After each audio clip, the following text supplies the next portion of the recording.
Pada malam pertama pernikahan kami, suamiku bahkan tidak menyentuh ujung jariku sekalipun.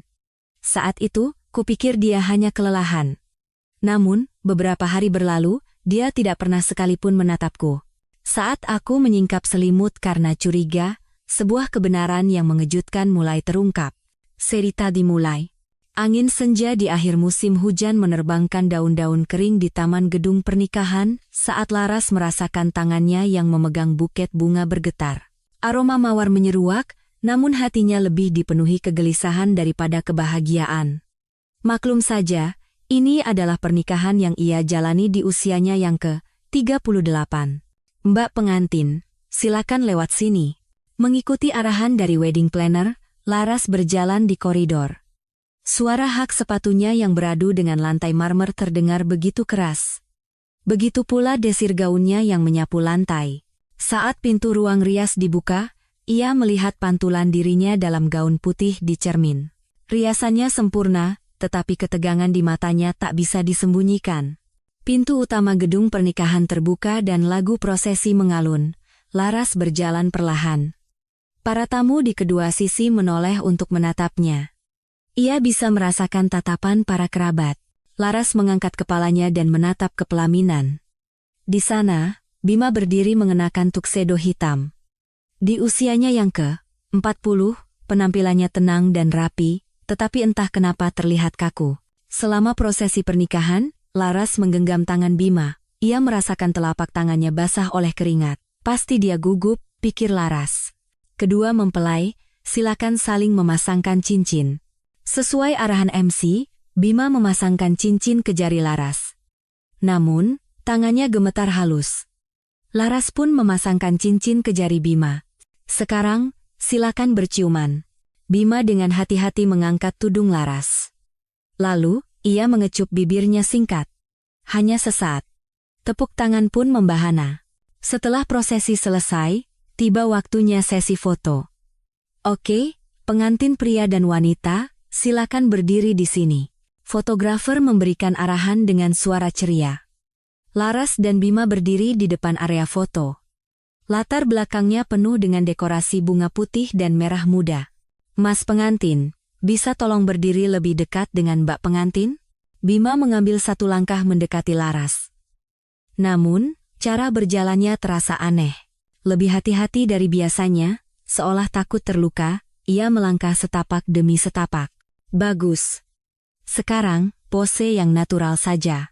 Meskipun fotografer berkata demikian, Bima terus berdiri dengan pose yang sama. Kedua tangan di depan, dengan berat badan sedikit condong ke satu sisi. Mas pengantin, coba posenya lebih santai sedikit. Maaf, saya canggung kalau difoto. Bima tersenyum, tetapi tidak mengubah posenya. Saat itulah, Laras merasa ada yang aneh. Namun, ia mengabaikannya, berpikir Bima hanya gugup karena ini hari pertama mereka.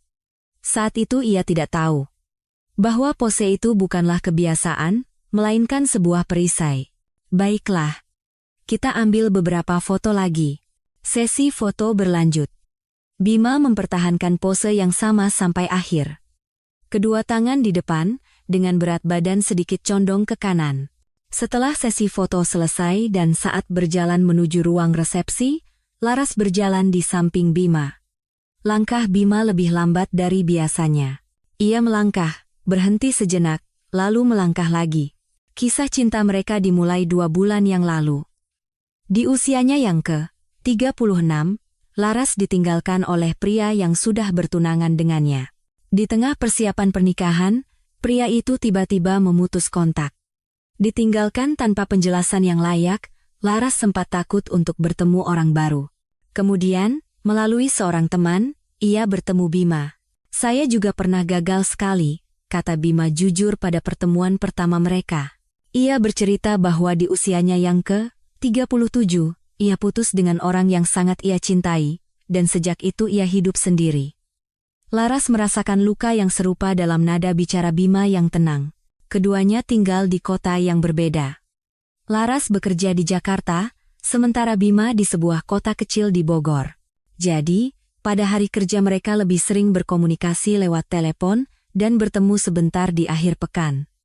Semakin dalam hubungan mereka, Laras merasa nyaman dengan Bima. Ia merasa Bima adalah satu-satunya orang yang mengerti lukanya. Suatu hari, Bima berkata dengan serius kepada Laras, "Ibu saya sedang sakit, sudah lebih dari 6 bulan di rumah sakit. Apa kondisi beliau sangat buruk?" Kata dokter, "Waktunya tidak banyak lagi." Ibu bilang, "Beliau hanya ingin melihat pernikahan saya selagi masih hidup." Suara Bima bergetar. Laras menggenggam tangannya. "Aku ingin bertemu ibumu." Akhir pekan berikutnya, Laras pergi ke rumah sakit bersama Bima. Sang ibu yang terbaring di ranjang tersenyum dengan wajah tirusnya. "Cantik sekali. Tolong jaga putra saya, ya." "Ibu baik-baik saja. Saya akan merawat Mas Bima dengan baik." Saat meninggalkan rumah sakit hari itu, Bima berkata pelan, "Laras, aku ingin mempercepat pernikahan kita. Aku ingin berjanji di depan ibu." Laras ragu. Mereka baru bertemu 2 bulan. Namun, melihat tatapan Bima yang memohon, ia tidak bisa menolak. Ia sendiri sudah berusia 38 tahun dan merasa tidak punya banyak waktu lagi untuk menunggu. "Baiklah.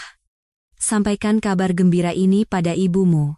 Maka, 2 bulan setelah bertemu, mereka pun menikah. Resepsi dimulai dan orang-orang mulai berdatangan. Ucapan selamat tak henti-hentinya mengalir. Saat itu, teman Laras, Rina, menghampirinya. "Laras, selamat ya." "Makasih, Rina." Keduanya berpelukan. Rina berbisik di telinga Laras, "Keluar sebentar, yuk, sekarang."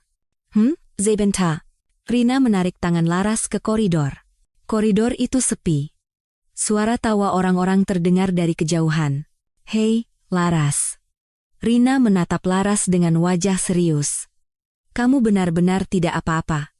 Bukankah ini terlalu cepat?" "Apanya?" "Pernikahan ini. Kalian kan baru bertemu 2 bulan."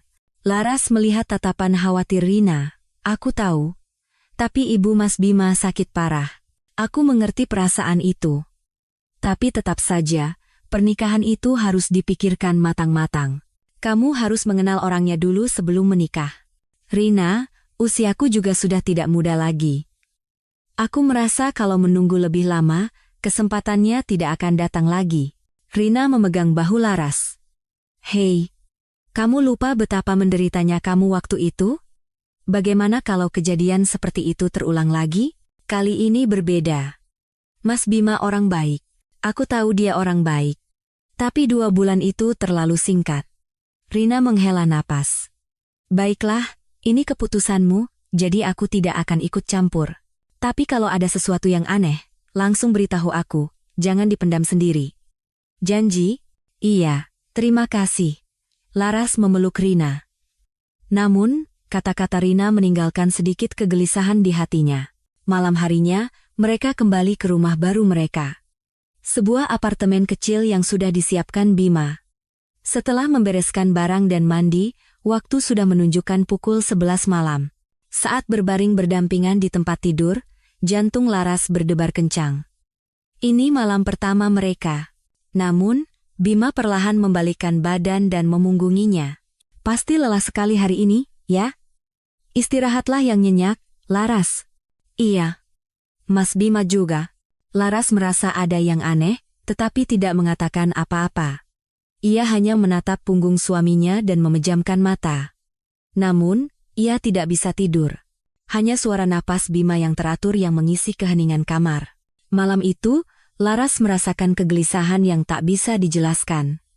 Namun, ia tidak tahu apa penyebabnya. Pasti hanya karena lelah setelah seharian menikah, ia mencoba menenangkan dirinya. Besok pasti akan baik-baik saja. Di luar jendela, angin malam yang sejuk bertiup. Tirai sedikit bergoyang. Bima masih memunggunginya, tak bergerak. Laras memejamkan mata dan berpikir, besok pagi pasti akan berbeda. Hari ini terlalu panjang. Kita sekarang suami istri. Seiring waktu, kita akan terbiasa satu sama lain. Namun, kegelisahan malam itu ditakdirkan untuk bertahan lebih lama dari yang Laras bayangkan. Beberapa hari berlalu setelah pernikahan. Laras mengharapkan manisnya bulan madu, tetapi kenyataannya berbeda. Setiap pagi, Bima berangkat kerja tanpa banyak bicara. Setiap kali Laras membuka mata, Bima sudah berpakaian rapi. "Mas Bima, sudah mau berangkat?" "Iya. Harus berangkat pagi." "Kamu bangun pelan-pelan saja. Kita sarapan bersama, ya?" "Aku sarapan di kantor saja." "Sarapanmu sudah kusiapkan di meja makan." Bima tersenyum dan berjalan ke pintu depan. Suara pintu tertutup terdengar begitu keras. Laras berdiri sendirian di ruang tamu yang kosong, merasa hampa. Ia duduk di meja makan dan menyantap sarapannya. Nasi hangat dan sup ayam yang disiapkan Bima tertata rapi. Nasi hangat, sup ayam, bahkan telur dadar. Makanan yang disiapkan dengan tulus, tetapi karena makan sendirian, ia tidak berselera. Siang itu, saat membersihkan ruang tamu, Laras menemukan sebuah botol obat di atas meja. Botol plastik putih dengan label bertuliskan pereda nyeri, anti-inflamasi. Kenapa dia minum obat pereda nyeri? Laras memegang botol obat itu dan memandanginya cukup lama. Bima tidak pernah mengatakan bahwa ia punya penyakit apapun. Sore harinya, Bima pulang. Sambil menyiapkan makan malam, Laras bertanya, "Mas Bima, apa ada bagian tubuhmu yang sakit?" "Tidak. Aku baik-baik saja." "Kenapa?" "Aku lihat ada obat di meja." Ekspresi Bima seketika menegang. Namun, dengan cepat ia mengubahnya menjadi senyum lembut. "Oh, itu. Aku sedikit cedera saat berolahraga, bukan apa-apa." "Cederanya parah?" "Tidak. Sebentar lagi juga sembuh." "Jangan khawatir." Bima tidak berbicara lebih lanjut. Selama makan malam, keheningan menyelimuti mereka, dan Laras menelan kembali pertanyaan-pertanyaan yang ingin ia ajukan. Malam pun tiba. Saat berbaring di tempat tidur, Bima melakukan hal yang sama seperti malam pertama, memunggunginya. Laras menatap punggungnya, ingin mengulurkan tangan tetapi urung. Ia merasakan jarak di antara mereka. Kenapa terasa begitu jauh? Laras tidak mengerti. Mereka sudah menikah, berbaring di ranjang yang sama, tetapi mengapa terasa begitu jauh? Pada hari ketiga, Laras merasa aneh. Keheningan Bima justru terasa nyaman. Ia tidak ingin curiga lagi. Ia merasa ada rahasia besar, tetapi tidak ingin mengetahuinya. Rasanya akan menjadi lebih rumit jika ia tahu.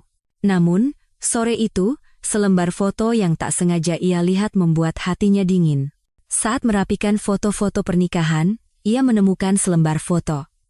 Foto Bima yang sedang berdiri sendirian, tetapi bayangan di lantai terlihat aneh. Bayangannya seperti menyebar ke satu sisi, seolah-olah bentuknya tidak utuh.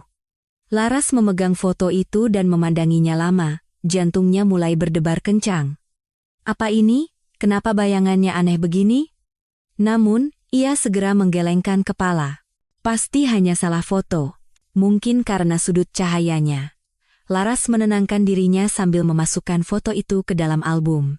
Malam keempat, saat hendak ke kamar mandi, Laras melewati ruang tamu.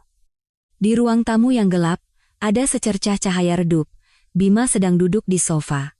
"Mas Bima, kenapa belum tidur?" Bima menatap Laras dengan ekspresi kaget. "Oh, Laras, aku tidak bisa tidur." "Ada yang dipikirkan?" "Tidak. Hanya banyak pikiran saja." Bima berdiri. Namun, gerakannya saat berdiri berbeda dari biasanya. Ia memegang erat sandaran tangan sofa dan berdiri perlahan dengan sangat hati-hati. "Kamu tidak apa-apa?" "Iya, tidak apa-apa. Kakiku sedikit kesemutan." Bima berjalan ke kamar. Cara berjalannya sedikit tidak wajar, tetapi karena gelap, tidak terlihat jelas. Pagi hari kelima, saat menjemur pakaian di balkon, Laras menemukan sesuatu yang aneh. Di dalam mesin cuci, ada sepasang kaos kaki yang hanya basah sebelah, kaos kaki yang sangat panjang, sampai ke lutut. Laras mengambil kaos kaki itu dan membukanya. Bagian ujung kaos kaki yang basah sedikit melar. Dan saat ia menciumnya, tercium sedikit aroma obat. Kenapa hanya basah sebelah? Dan bau apa ini? Laras memasukkan kaos kaki itu ke keranjang cucian, tetapi pikirannya terus terganggu.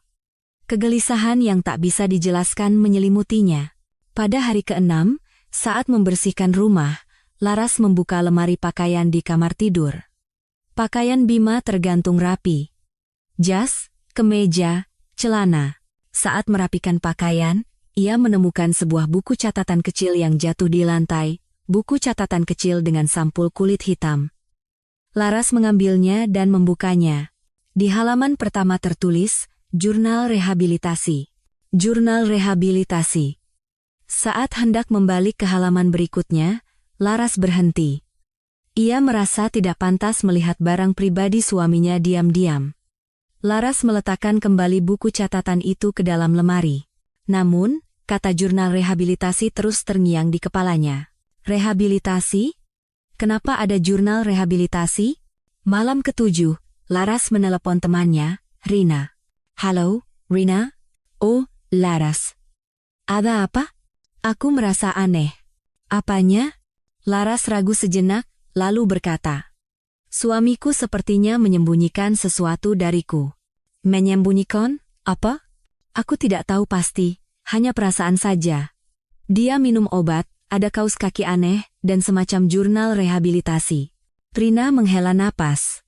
Hei, apa ku bilang? Kamu menikah terlalu cepat. Seharusnya kamu kenal dulu orangnya. Tapi Mas Bima bukan orang jahat. Masalahnya bukan dia orang jahat atau tidak, tapi dia menyembunyikan sesuatu yang besar. Aku tahu. Tapi rasanya aku juga tidak ingin tahu. Apa? Kenapa? Rasanya akan menjadi lebih rumit kalau aku tahu. Rina terdiam sejenak. Lalu, ia berkata dengan hati-hati. Laras, tapi bukankah kamu harus tahu? Dalam pernikahan, tidak boleh ada rahasia. Iya, aku tahu. Jangan menunggu terlalu lama, oke? Iya. Terima kasih. Setelah menutup telepon, Laras duduk termenung cukup lama. Malam itu, saat berbaring di tempat tidur, Laras berkata kepada Bima. Mas Bima, ya? Apa ada yang ingin kamu katakan padaku? Bima menjawab sambil tetap memunggunginya. Kenapa memangnya? Hanya saja, sepertinya ada sesuatu yang ingin kamu katakan. Keheningan menyelimuti mereka. Beberapa saat kemudian, Bima berkata pelan. Laras, tolong beri aku sedikit waktu lagi. Untuk apa? Aku akan memberitahumu saat aku sudah siap. Kapan? Segera. Sungguh, segera. Bima tidak menjawab lagi. Laras menatap punggungnya dan memejamkan mata. Beberapa hari berlalu, tetapi jarak antara Laras dan Bima tidak kunjung menyempit. Bima tetap berangkat kerja tanpa banyak bicara di pagi hari, dan tidur memunggunginya di malam hari. Laras semakin cemas. Namun, di saat yang sama, ia juga tidak ingin tahu. Keheningan Bima justru terasa nyaman. Ia takut menghadapi kebenaran. Botol obat di atas meja, kaus kaki panjang yang basah sebelah, jurnal rehabilitasi, dan bayangan yang aneh di foto semuanya seolah ingin mengatakan sesuatu, tetapi Laras belum bisa memahami artinya.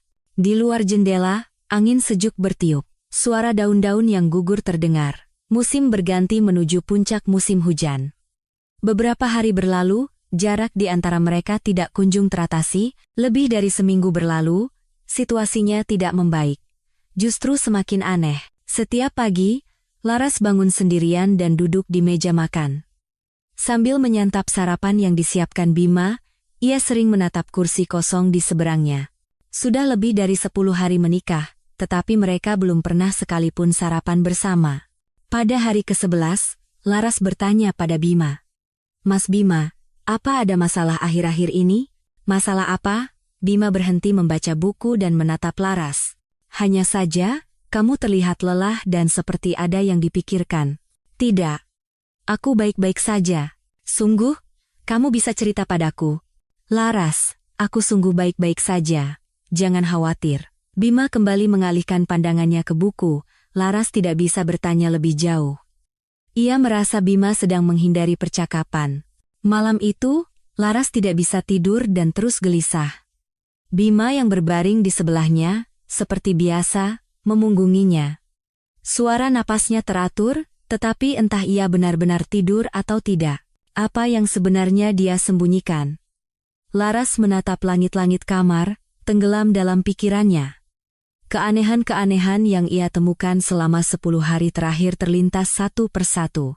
Botol obat, bayangan di foto, kaos kaki basah, jurnal rehabilitasi. Pada sore hari ke-12, teman Laras, Rina, datang berkunjung. "Hei, Laras. Lama tidak bertemu." "Rina? Kok tum ke sini?" "Hanya penasaran saja."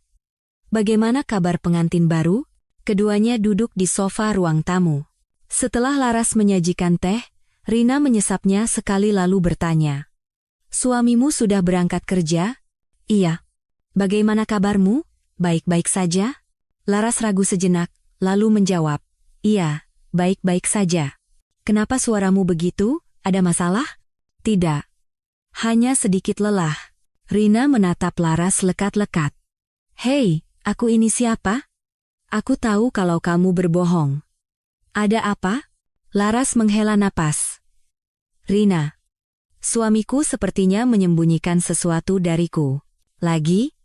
Kemarin kan kamu sudah bilang begitu." "Iya. Tapi ini terus berlanjut. Sudah lebih dari 10 hari, dia masih belum membuka hatinya padaku." "Lalu bagaimana?" "Setiap pagi dia berangkat sendirian, malamnya tidur memunggungiku, dan dia jarang mau bicara." Rina meletakkan cangkir tehnya. "Laras, kamu benar-benar tidak apa-apa? Pernikahan ini, bukankah terlalu cepat?" Laras tidak bisa menjawab. "Sudah kubilangkan waktu di resepsi. 2 bulan itu terlalu singkat. Kamu harus kenal dulu orangnya." "Aku tahu. Lalu apa yang akan kamu lakukan? Terus hidup seperti ini?" Laras menggelengkan kepala. "Aku tidak tahu. Aku hanya ingin menunggu sedikit lebih lama." "Sampai kapan?" "Dia bilang dia akan memberitahumu saat sudah siap. Dia minta waktu." Rina menggenggam tangan Laras. "Hei, jangan menunggu terlalu lama. Dalam pernikahan tidak boleh ada rahasia." "Oke." "Iya." Setelah Rina pulang, Laras duduk sendirian di sofa. Ia menatap keluar jendela. Langit tampak mendung, sepertinya akan turun hujan. Pada hari ke-14, Laras hendak mencuci pakaian dan membuka mesin cuci, dan lagi-lagi, ia menemukan kaos kaki panjang itu. Kali ini pun, hanya basah sebelah. Laras mengeluarkannya dan memeriksanya dengan teliti. Dari bagian kaos kaki yang basah, tercium lagi bau obat itu. Samar, tetapi jelas. Kenapa selalu basah sebelah? Dan bau apa ini? Laras memasukkan kaos kaki itu ke keranjang cucian, tetapi pikirannya terus terganggu. Kegelisahan yang tak bisa dijelaskan semakin membesar. Malam itu, saat Bima pulang, Laras memberanikan diri untuk bertanya. "Mas Bima?" "Ya? Aku mau tanya sesuatu." Ekspresi Bima seketika menegang. "Apa?" "Kaos kaki yang Mas pakai? Yang panjang sekali itu." "Iya." "Kenapa dengan kaos kaki itu?" "Hanya penasaran, kenapa Mas pakai kaos kaki sepanjang itu?" Bima ragu sejenak, lalu menjawab. "Untuk melancarkan peredaran darah. Kalau berdiri terlalu lama saat bekerja, kakiku bengkak." "Oh, begitu." Laras ingin bertanya lebih lanjut, tetapi melihat ekspresi Bima yang tidak nyaman, ia berhenti. Selama makan malam, keheningan menyelimuti mereka. Hanya suara sendok dan garpu yang terdengar samar di atas meja. Malam hari ke-15, saat hendak ke kamar mandi, Laras melewati koridor dan melihat secercah cahaya redup dari kamar Bima. Cahaya itu menyelinap dari celah pintu. Laras mendekat dengan hati-hati.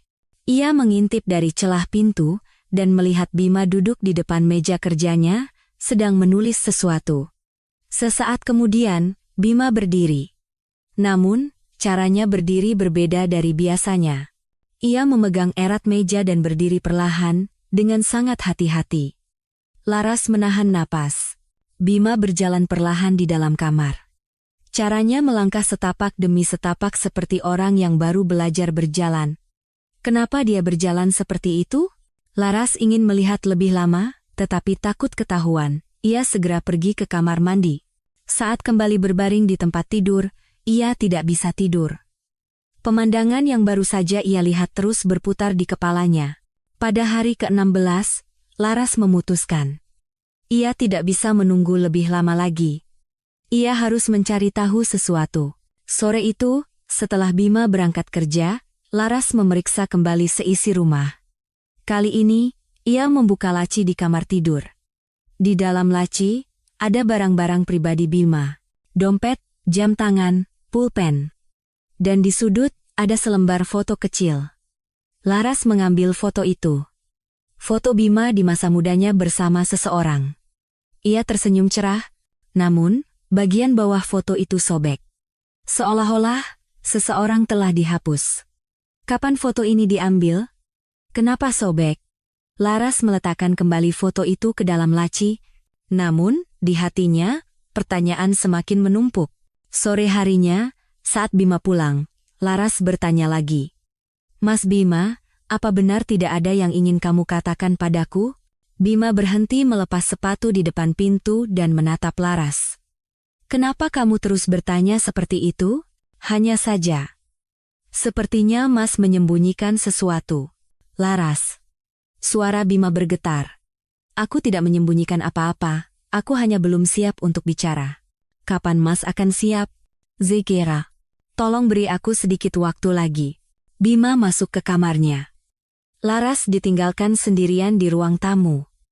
Malam itu, berbaring di tempat tidur, Laras tidak bisa tidur. Ia menatap punggung Bima dan berpikir, apa yang sebenarnya dia sembunyikan? Kenapa dia tidak bisa memberitahuku? Selama lebih dari 2 minggu, Laras menemukan banyak keanehan. Namun, ia masih belum tahu apa arti semua itu. Botol obat, bayangan aneh di foto, kaos kaki basah sebelah, jurnal rehabilitasi, cara berjalan yang hati-hati, dan punggung yang selalu ia lihat setiap malam. Semuanya seolah ingin mengatakan sesuatu, tetapi Laras belum bisa memahaminya. Setiap kali melihat kaos kaki basah di mesin cuci, kegelisahan yang tak bisa dijelaskan merasukinya. Namun, ia tidak tahu persis apa artinya, atau mengapa ia begitu gelisah. Laras menatap keluar jendela. Bintang-bintang mulai bermunculan di langit malam. Angin sejuk menggoyangkan jendela. Selama lebih dari 2 minggu, hanya keheningan yang mengisi hubungan mereka. Bima masih berangkat kerja tanpa banyak bicara di pagi hari, dan memunggunginya di malam hari. Dan Laras masih menunggu. Menunggu sampai Bima membuka mulutnya. Namun, Laras tidak tahu bahwa keheningan itu akan segera pecah. Dan kebenaran yang akan ia ketahui jauh lebih besar dari yang ia bayangkan. 2 bulan berlalu, dan musim telah sepenuhnya beralih ke puncak musim hujan. Hubungan Laras dan Bima masih di tempat yang sama. Atau mungkin, semakin jauh. Bima masih berangkat kerja tanpa banyak bicara dan tidur memunggunginya. Namun, Laras tidak lagi bertanya. Ia tahu Bima tidak akan menjawab. Sebaliknya, ia diam-diam mengamati. Setiap gerakan Bima, setiap kebiasaannya, setiap keanehannya. Malam itu sudah larut. Laras bangun dari tempat tidur untuk ke kamar mandi. Saat melewati koridor, ia melihat secercah cahaya redup dari celah pintu kamar Bima, masih belum tidur. Laras mendekat dengan hati-hati. Namun, dari celah pintu tercium bau aneh, bau obat, bau disinfektan khas rumah sakit. Bau apa ini? Laras mengendus. Benar, itu bau obat. Campuran alkohol dan disinfektan. Saat ragu apakah harus mengetuk pintu atau tidak, Laras memutuskan pergi ke kamar mandi.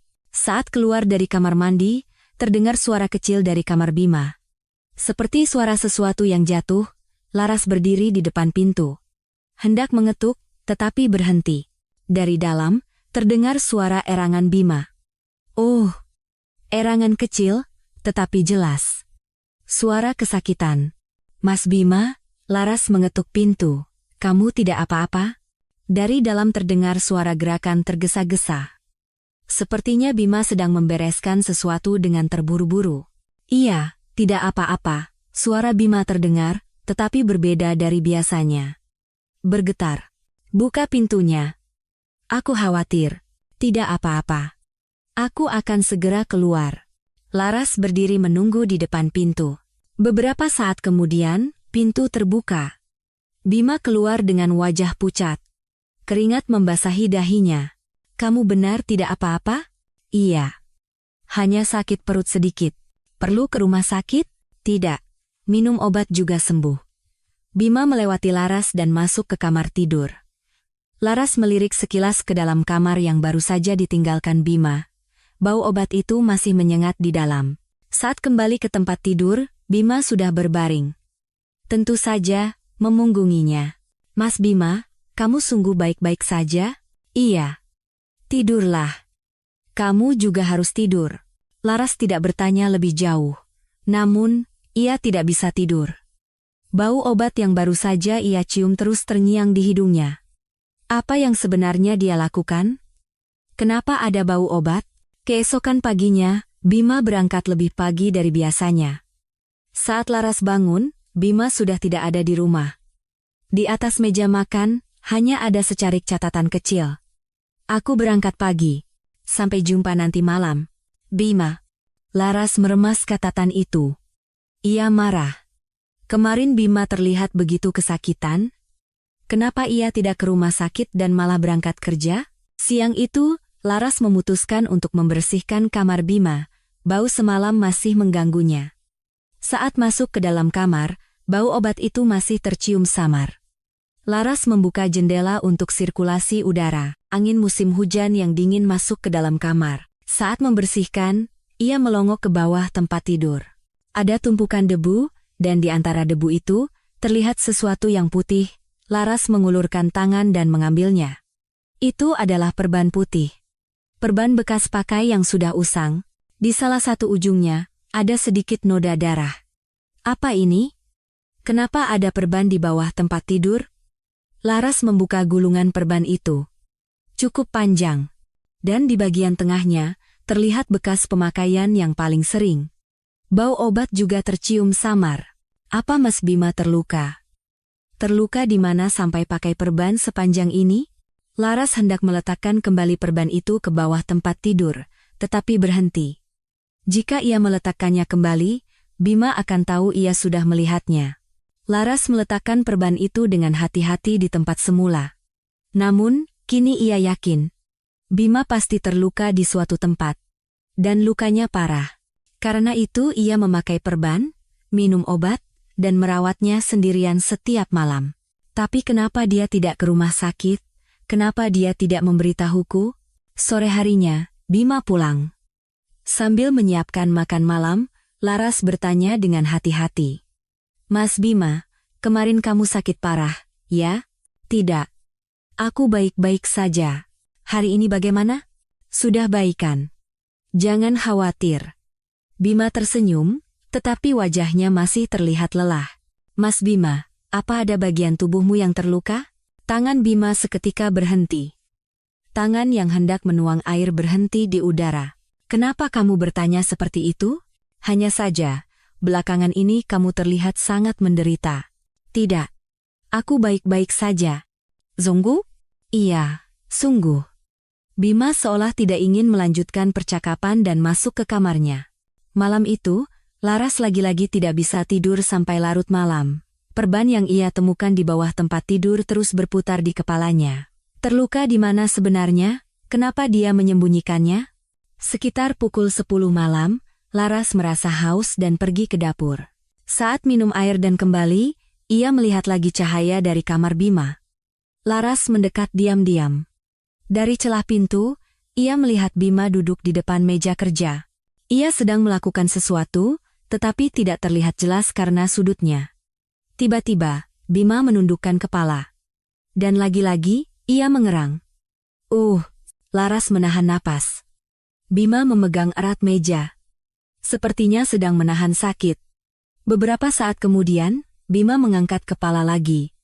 Dan perlahan, ia berdiri. Memegang erat meja, dengan sangat hati-hati. Laras segera menjauh, takut ketahuan. Saat kembali berbaring di tempat tidur, pikiran Laras kacau. Temuan-temuan hari ini seperti kepingan puzzle yang berserakan. Bau obat, erangan, perban di bawah tempat tidur, dan cara berdiri yang hati-hati. Semuanya menunjukkan sesuatu, bahwa Bima terluka parah di suatu tempat, dan ia mati-matian menyembunyikannya. Kenapa? Kenapa dia menyembunyikannya? Aku ini istrinya, kenapa dia tidak memberitahuku? Malam berikutnya sama saja. Dari kamar Bima, tercium lagi bau obat itu. Laras tidak tahan lagi dan mengetuk pintu. "Mas Bima?" Ya, ada apa? Setiap malam kamu melakukan apa di dalam? Bukan apa-apa. Tapi ada bau obat. Keheningan menyelimuti mereka. Beberapa saat kemudian, pintu terbuka. Bima keluar dengan wajah pucat. Laras, ini hanya untuk pengobatan. Pengobatan? Mengobati apa? Bukan apa-apa. Sebentar lagi juga sembuh. Mas Bima, aku ini istrimu. Tolong beritahu aku. Bima menatap Laras. Tatapannya goyah. Sepertinya ia ingin mengatakan sesuatu, tetapi akhirnya ia mengatupkan bibirnya. Tolong beri aku sedikit waktu lagi. Kumohon. Suara Bima bergetar. Dalam getaran itu, Laras merasakan ketakutan, bahwa Bima sedang takut akan sesuatu. Malam itu, Laras memutuskan. Ia tidak bisa menunggu lebih lama lagi. Ia harus memastikannya sendiri. Jika ada kesempatan, saat Bima tertidur, ia harus melihatnya sendiri. Apa yang disembunyikan, di mana lukanya, kenapa ia begitu mati-matian menutupinya. Ia harus mencari tahu, bahkan jika itu berarti harus menyingkap selimutnya. Setelah 2 bulan, kecurigaan Laras berubah menjadi keyakinan. Bima jelas menyembunyikan sebuah rahasia. Dan rahasia itu ditakdirkan untuk segera terungkap. Pukul 2 dini hari. Hujan mulai turun di luar. Suara rintik hujan mengetuk jendela. Tok, tok. Awalnya suara kecil, lalu semakin deras.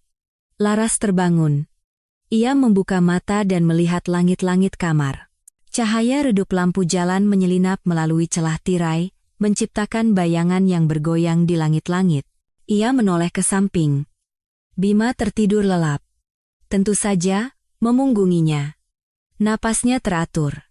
Punggungnya yang mengenakan piyama naik turun perlahan. Laras kembali menatap langit-langit. Suara hujan memenuhi kamar. Di luar, angin juga mulai bertiup.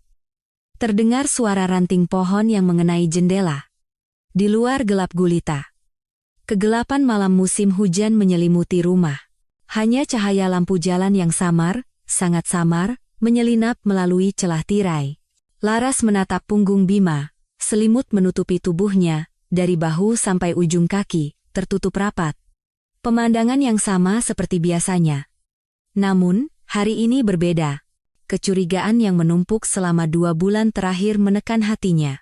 Botol obat, bayangan aneh di foto, kaos kaki basah sebelah, jurnal rehabilitasi, bau obat, erangan, perban putih di bawah tempat tidur, cara berjalan yang hati-hati, sikapnya yang menghindari tangga dan menolak jalan-jalan.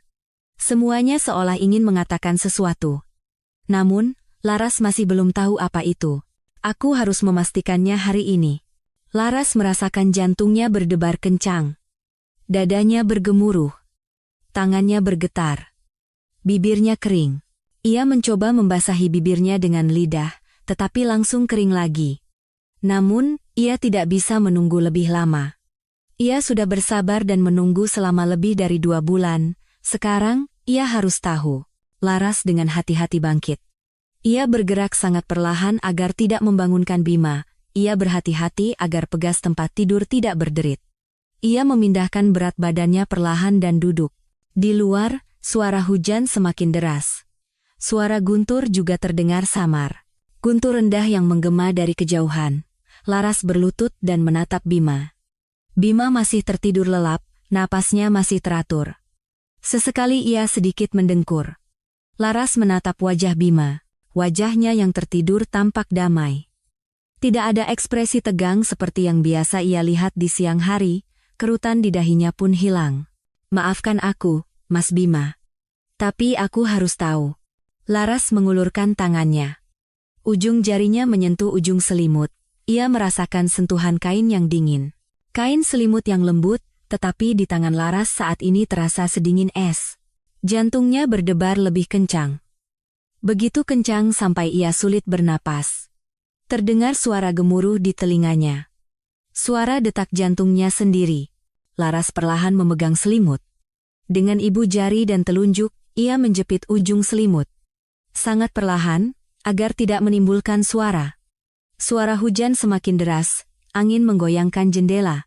Terdengar suara desau angin, seolah seseorang sedang bersiul di luar. Laras menarik napas dalam-dalam.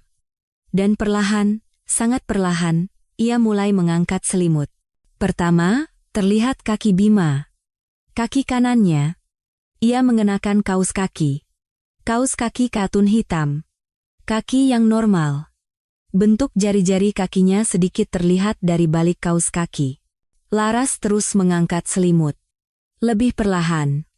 Lebih hati-hati. Tangannya bergetar, membuat selimut sedikit bergoyang. Terlihat pergelangan kaki kanannya. Kakinya. Betisnya. Sampai ke lutut. Semuanya normal. Kaki normal yang terlihat di bawah celana piyama. Tetapi, sisi kirinya berbeda. Di sisi kiri, ada kaos kaki panjang itu, kaos kaki putih panjang sampai di atas lutut. Kaos kaki yang sama yang selalu dilihat Laras saat mencuci, yang selalu basah sebelah. Tangan Laras semakin bergetar, tetapi ia tidak bisa berhenti. Ia mengangkat selimut lebih tinggi. Dan saat itulah Laras melihatnya. Terlihat perban putih. Perban putih yang dililitkan beberapa lapis di atas kaos kaki. Perban medis. Dimulai dari tepat di bawah lutut, melilit erat sampai ke pergelangan kaki. Perbannya terlihat bersih, tetapi ujungnya sedikit usang. Ada bekas pemakaian berulang kali. Napas Laras menjadi sesak. Tetapi ia terus mengangkat selimut. Namun, itu bukan segalanya. Saat melihat bagian bawah perban, di bawah pergelangan kaki, tubuh Laras membeku. Di sana, tidak ada kaki. Tepatnya, bukan kaki sungguhan. Ada kaki buatan berwarna kulit yang terlihat licin dan keras. Kaki palsu yang terbuat dari plastik dan logam. Di bagian pergelangan kaki, terlihat sendi logam. Berkilau samar terkena cahaya.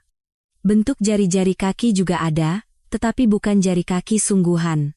Jari-jari kaki dari plastik yang tidak bisa bergerak. Laras merasa napasnya berhenti. Waktu seakan berhenti. Suara hujan, suara guntur, suara angin, semua suara lenyap, telinganya menjadi tuli. Seolah-olah ia masuk ke dalam air. Laras membeku di tempat. Tangan yang memegang selimut, posisi berlutut, semuanya berhenti. Ia seolah tidak bernapas. Ini apa? Pikiran Laras menjadi kosong. Ia tidak bisa berpikir apa-apa. Hanya pemandangan di depan matanya yang begitu jelas. Perban putih, dan di bawahnya, kaki buatan. Sendi logam, kaki plastik. Kaki kiri Bima. Bukan kaki sungguhan. Tangan Laras bergetar. Tangan yang memegang selimut gemetar hebat. Bulu kuduknya meremang. Punggungnya terasa dingin. Ujung jarinya menjadi dingin. Mas Bima. Mas Bima. Kakinya. Satu kakinya tidak ada. Ia tidak bisa menggenli pikirannya. Guncangannya terlalu besar. Pikirannya kacau balau. Laras tetap diam membeku. Entah berapa lama waktu berlalu. 1 detik? 10 detik? 1 menit? Jantungnya masih berdebar kencang. Begitu kencang, seolah akan meledak. Saat itu, Bima bergerak. Dengan erangan kecil, Bima membalikkan badan. Perlahan, sangat perlahan. Laras terkejut dan melepaskan selimut. Selimut itu jatuh dengan suara pelan, kembali menutupi tubuh Bima. Bima membuka matanya. Perlahan. Awalnya hanya setengah terbuka, lalu semakin lebar. Mata mereka bertemu. Mata Bima semakin membelalak. Ia menyadari Laras sedang berlutut menatapnya. Dan selimutnya sedikit tersingkap. Wajah Bima menjadi pucat pasi. Laras. Suara Bima bergetar. Suara yang parau. Laras berkata dengan bibir gemetar. Mas, Bima, aku. Kata-katanya tidak keluar. Tenggorokannya tercekat. Ia tidak tahu harus berkata apa. Bima perlahan bangkit duduk. Selimutnya melorot sampai ke lutut. Bima menunduk melihat kakinya. Kaki kirinya. Kaki yang terbalut perban putih. Lalu, ia kembali menatap Laras. Tatapannya goyah, campuran antara takut, sedih, dan pasrah. Kamu, sudah lihat. Suara Bima pelan. Nyaris tak terdengar, lemah seperti akan tertiup angin. Laras mengangguk. Perlahan. Air mata mulai menggenang. Matanya terasa panas. Bima memejamkan mata. Lalu, ia menghela napas panjang. Huhu. Seolah-olah melepaskan napas yang sudah lama ia tahan, bahunya merosot. Ya. Akhirnya kamu tahu juga. Suara Bima terdengar pasrah. Seolah-olah momen yang sudah lama ia tunggu akhirnya tiba. Mas Bima. Suara Laras juga bergetar. Maafkan aku, Laras. Karena sudah menyembunyikannya. Bima menyingkap selimutnya sendiri. Memperlihatkan kedua kakinya sepenuhnya. Kaki kanan dan kaki kiri. Bagian yang terbalut perban putih. Dan di bawahnya, kaki buatan. Air mata Laras mengalir. Membasahi pipinya hingga ke dagu. Ia sendiri tidak tahu persis kenapa ia menangis. Apakah karena sedih, karena guncangan, atau karena membayangkan betapa beratnya beban yang Bima pikul selama ini. Sejak kapan? Tanya Laras dengan suara bergetar. Beberapa tahun yang lalu, jawab Bima datar. Namun, ada emosi dalam suaranya. Ada kecelakaan. Saat itu, aku kehilangan kaki kiriku. Dari bawah lutut. Kecelakaan apa? Kecelakaan lalu lintas. Di dekat pusat rehabilitasi tempatku bekerja. Ada seorang pasien yang lari ke jalan, aku mencoba menghalanginya. Suara Bima tercekat sejenak. Aku tertabrak mobil. Pasien itu selamat, tapi aku kehilangan kakiku. Laras menutup mulutnya dengan tangan. Kenapa? Kenapa kamu tidak memberitahuku? Bima menatap Laras. Tatapannya sedih. Aku takut. Takut kalau kamu tahu, kamu akan meninggalkanku. Suara Bima bergetar. Takut kamu akan mengasihaniku, menganggapku orang yang tidak sempurna. Takut kamu akan menyesali pernikahan ini. Mas Bima, seharusnya aku memberitahumu sebelum kita menikah. Aku tahu. Sungguh, aku tahu, tapi aku tidak sanggup. Aku merasa kalau aku memberitahumu, kamu akan membatalkan pernikahan. Aku sudah terlalu kesepian. Saat bertemu denganmu, aku sangat bahagia. Aku tidak ingin kehilangan kebahagiaan itu. Air mata mengalir dari mata Bima. Laras menghapus air matanya. Tetapi air mata terus mengalir. Jadi, setiap pagi kamu bangun lebih awal. Untuk memakainya sebelum aku lihat, Bima mengangguk. Iya. Setiap subuh jam 5 aku bangun untuk memakainya. Butuh waktu sekitar 1 jam. Untuk memakainya dengan benar. Membalutnya dengan perban, memasang kaki palsunya, menyesuaikannya, butuh waktu lama. Jadi, malam hari pun sendirian. Iya. Setiap malam aku melepasnya, membersihkannya, dan merawatnya. Agar kulitnya tidak lecet. Harus mengelap keringat, memeriksa luka. Setiap malam butuh waktu 1 jam. Laras akhirnya mengerti segalanya. Cara berjalan yang hati-hati, bayangan aneh di foto, keengganannya menaiki tangga, menolak jalan-jalan. Semuanya terjelaskan. Semua kepingan puzzle telah tersusun. Mas Bima, maafkan aku, Laras. Sungguh, maafkan aku. Air mata Bima terus mengalir. Ini sama saja dengan menipumu. Aku telah membohongimu. Aku tidak pantas dimaafkan. Bukan. Laras menggelengkan kepala. Menghapus air matanya. Ini bukan penipuan. Ia menggenggam tangan Bima. Tangan yang hangat. Aku kaget. Sangat kaget. Terguncang juga. Tapi aku tidak menganggap ini penipuan. Aku mengerti kenapa kamu tidak bisa memberitahuku. Bima menatap Laras. Dengan mata yang buram karena air mata. Sungguh? Iya. Hanya saja. Akan lebih baik jika kamu memberitahuku. Aku pasti bisa mengerti. Kamu tidak perlu menyembunyikannya sendirian dengan begitu menderita. Kamu tidak akan meninggalkanku? Suara Bima bergetar. Terdengar permohonan di dalamnya. Laras menggenggam tangan Bima lebih erat. Aku tidak akan pergi. Aku menikah dengan Mas Bima. Bukan dengan kaki Mas Bima. Aku mencintai Mas Bima sebagai seorang pribadi. Bima menangis terseduh-seduh. Air mata yang ia tahan selama lebih dari 2 bulan tumpah ruah. Bahunya berguncang. Laras pun ikut menangis. Ia memeluk Bima erat. Di luar, hujan masih turun, Suara hujan menyelimuti tangisan mereka. Pukul 2 dini hari. Momen saat selimut itu tersingkap, semuanya berubah. Rahasia terungkap, keheningan pecah. Dan mereka berdua, akhirnya, mulai menjadi pasangan suami istri yang sesungguhnya. Sinar matahari pagi menyelinap melalui celah tirai. Hujan semalam telah reda, dan langit cerah membentang. Laras membuka matanya. Ia menoleh ke samping tempat tidur, Bima tidak ada. Namun, kali ini berbeda. Ia tidak merasa cemas. Terdengar suara dari ruang tamu. Aroma kopi yang diseduh tercium sampai ke kamar. Laras bangkit dari tempat tidur dan berjalan ke ruang tamu. Bima sedang berdiri di dapur, menyeduh kopi. Penampilannya sama seperti biasa, namun, sekarang Laras tahu bahwa kaki kirinya bukanlah kaki sungguhan. Sudah bangun, Bima menoleh ke arah Laras dan berkata. Suaranya terdengar hati-hati. Iya. Semalam bisa tidur? Iya, tidur nyenyak, bohong. Laras tahu. Lingkaran hitam di bawah mata Bima semakin tebal. Mungkin ia tidak tidur sama sekali. Bima meletakkan 2 cangkir kopi di meja makan. Lalu, ia perlahan duduk di kursi. Lebih hati-hati dari biasanya. Laras pun duduk di seberangnya. Untuk beberapa saat, mereka terdiam. Uap mengepul dari cangkir kopi. Di luar, terdengar kicauan burung. Laras, Bima membuka pembicaraan. Ya? Tentang semalam. Aku benar-benar minta maaf. Tidak apa-apa. Tidak baik-baik saja. Aku telah membohongimu. Itu adalah hal yang tidak bisa dimaafkan. Suara Bima bergetar.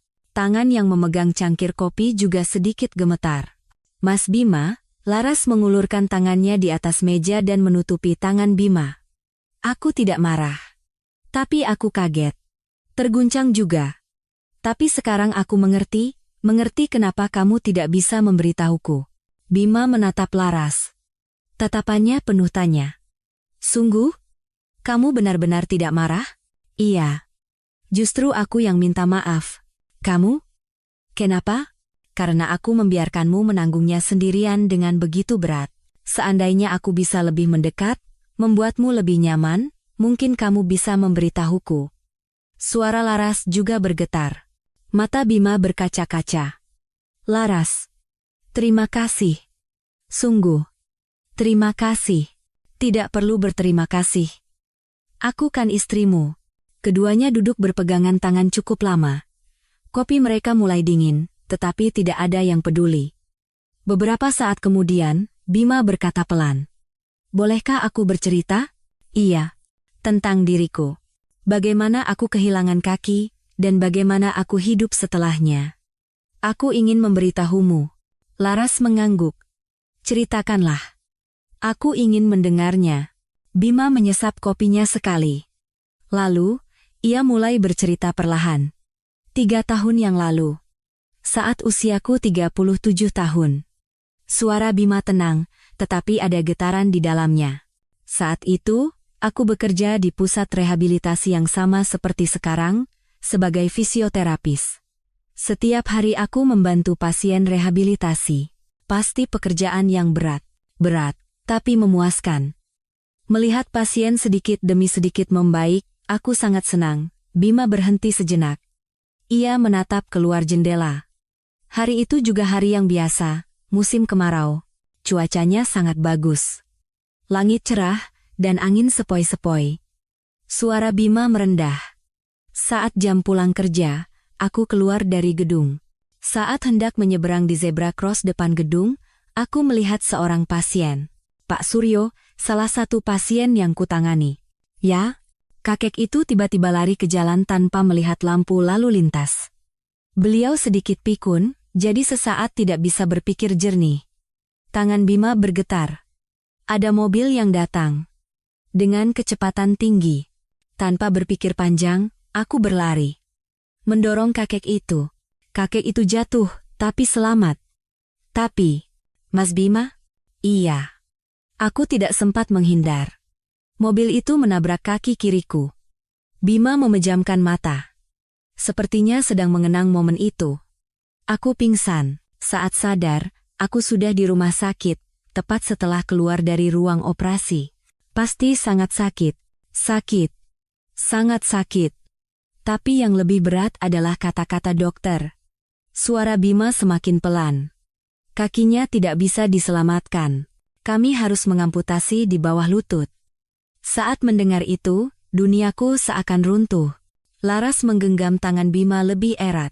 Awalnya aku tidak percaya bahwa kakiku tidak ada.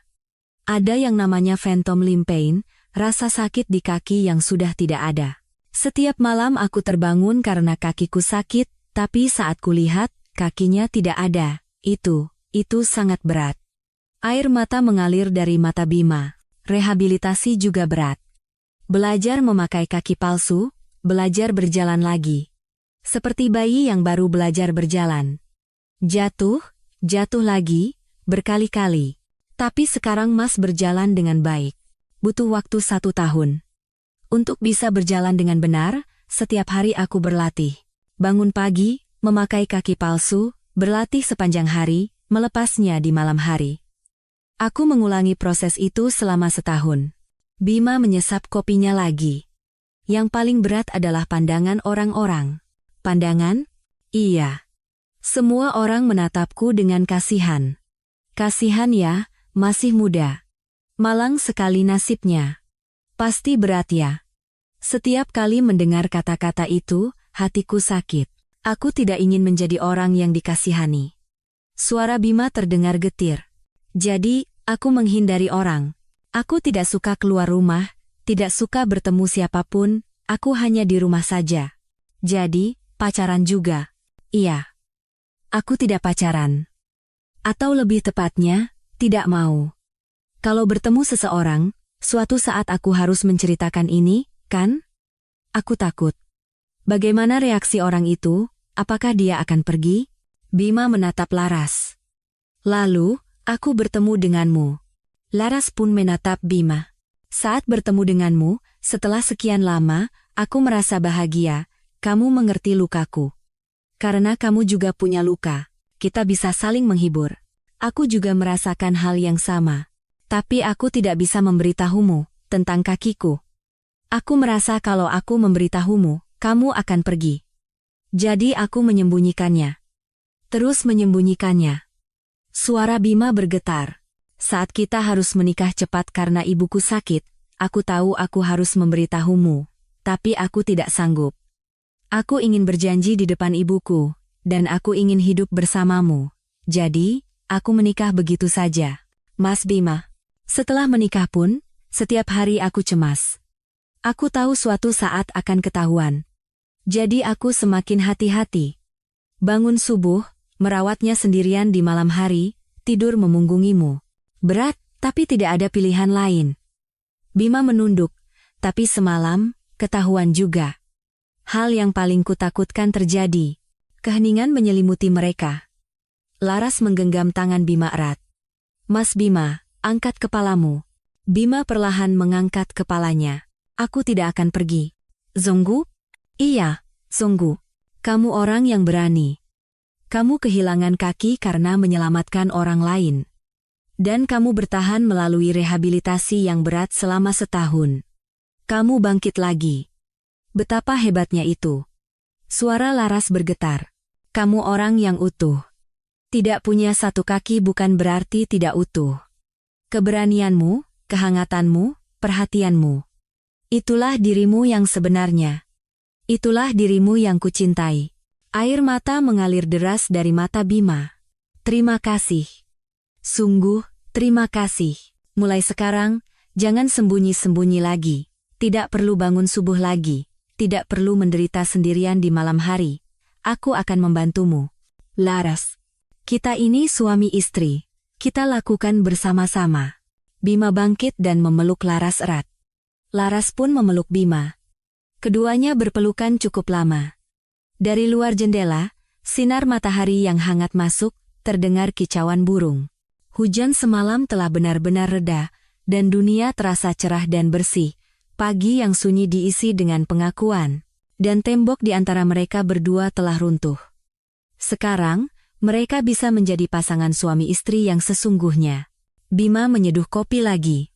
Membuang kopi yang sudah dingin dan membuat yang baru. Laras diam-diam memperhatikan gerakan Bima. Sekarang ia tahu. Gerakan kaki kirinya sedikit berbeda. Sedikit lebih hati-hati, sedikit lebih waspada dari kaki kanannya. Namun, itu adalah gerakan yang sudah terbiasa. Hasil latihan selama 3 tahun. Bima kembali dengan kopi baru dan duduk. Laras? Ya, aku ingin menceritakan lebih banyak tentang hari itu. Boleh? Tentu saja. Ceritakanlah. Bima menyesap kopinya sekali dan mulai bercerita perlahan.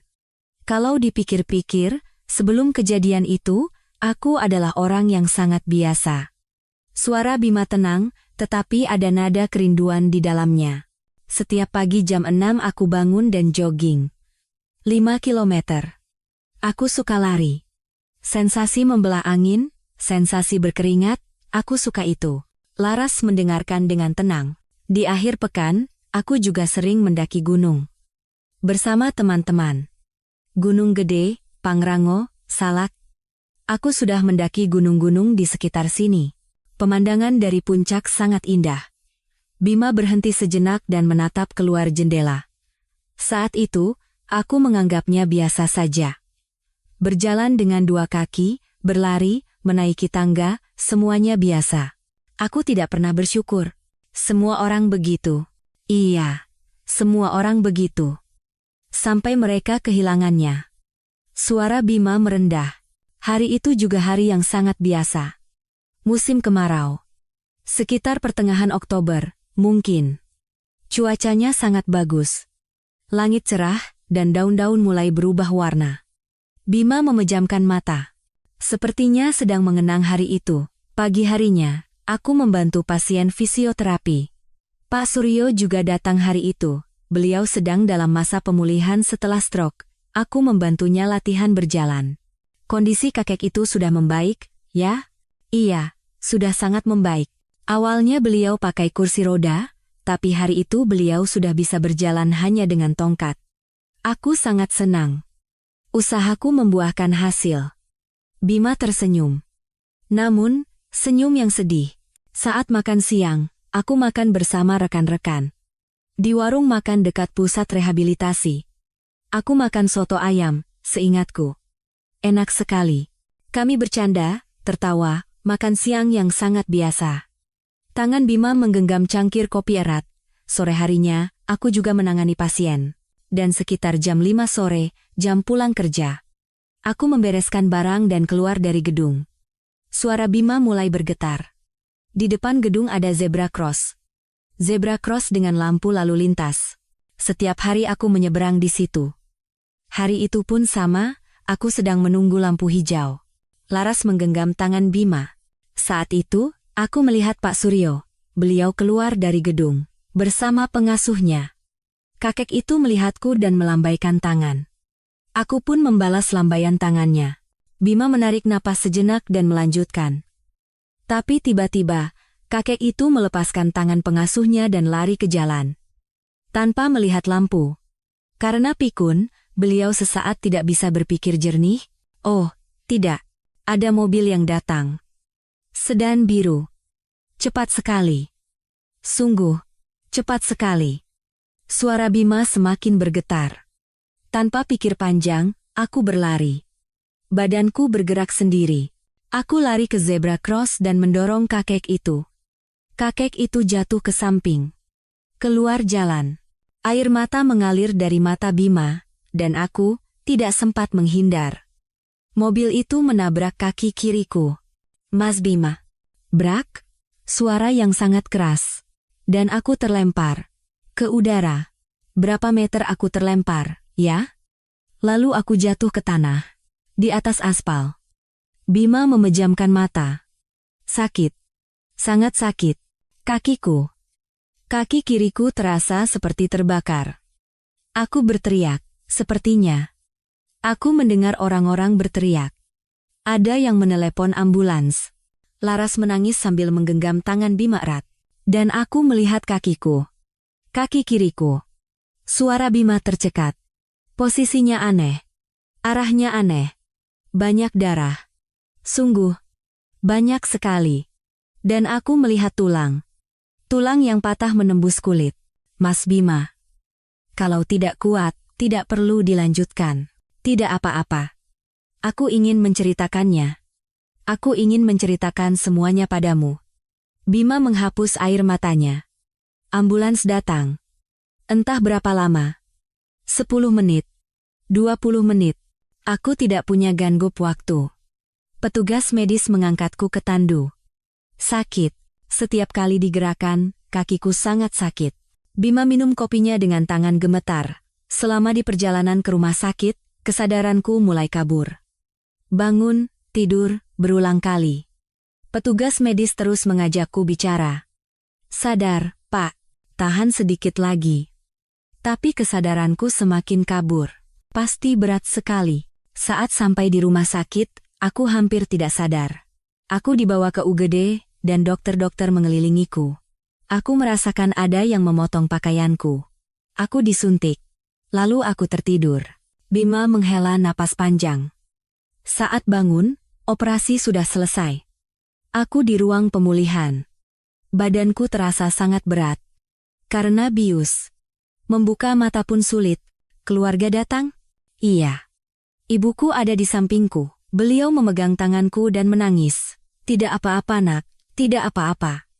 Beliau terus berkata begitu. Suara Bima semakin bergetar. Aku mencoba menggerakkan kakiku. Kaki kiriku.